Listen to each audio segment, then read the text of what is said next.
Разбрах, че искате да благодарите на много хора, които помагат. Може би няма да успеем да изредим всички, но тези, които са основните, които ви подкрепят.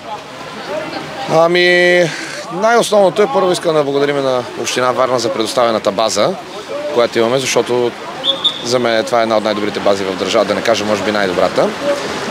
Искам да благодаря на фирма БГСОД, която, ако не е тя, реално ние не можем да проведем доста от нашите състезания. Много ни помагат хората от тази фирма, за което сме благодарни.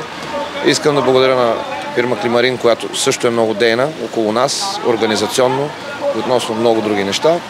Да не изреждаме други натам, но това са част от хората, които са много дейни около нас и които правят възможни нещата да се случат не само за мъжкия отбор, а изобщо от малките деца до мъжете. И нека сега да кажем на родителите от каква възраст приемате деца тук? Момичета приемате ли? Имаме от няколко месеца се опитваме да изградим женски отбор. Вече имаме над 20 момиченца, които тренират. 2 жени треньорки са там, казват се Веселка Иванова и Леонора Желяскова. Най-вероятно следващата година вече ще имаме и девически отбор. Ние преди имахме, но вече няколко години нямаме. Опитваме се да го възстановим. Така позитивно съм настроен към това, че ще успееме. Препоръчвам на родителите да се запишат децата да тренират 6-7 годишни. Това е.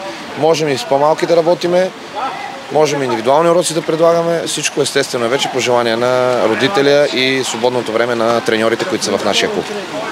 Имаме достатъчно треньори, работиме на басейн Приморски, основната база, на която работиме на басейн Делфини, работиме на Спорт Палас. А има ли горна граница? Тоест, ако някой е изпуснал детските си години, може ли да дойде на 18 да се учи? Може да дойде на 18 да се учи, но според мен е такъв човек. Ние имаме и доста такива, наричаме и групи за възрастни. Те се провеждат през събота и неделя с треньор Христо Левичков, но там няма шанс той да влезе в отбора. Това е ясно, смятам. Те идват зависи какъв проблем, за отслабване, сваляне на килограми, стягане и така нататък. В смисъл, от такъв тип са. Не са насочени с изграждане на състезател.